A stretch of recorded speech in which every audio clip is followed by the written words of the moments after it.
How to diagnose an engine misfire. Welcome to Mercy J Auto Care, where compassion and craftsmanship come together. I'm Rick Smith.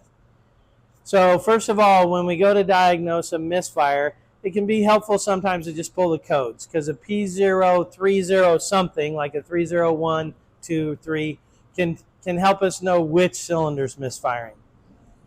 We need three basic things for a cylinder to fire. We need good, healthy compression.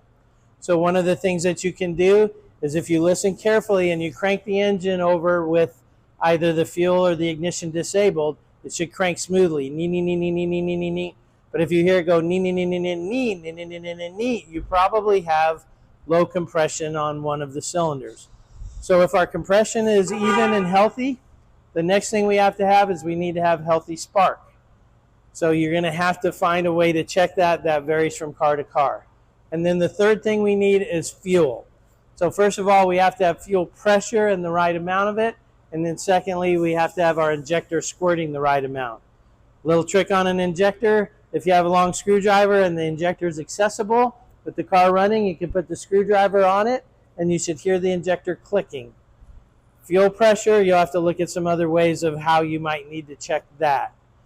And then lastly, if the misfire is only at idle as opposed to while you're cruising, you might want to look for a vacuum leak. I know this hasn't been real specific, but I hope the information has been helpful to you. And until next time, safe travels and blessings to you.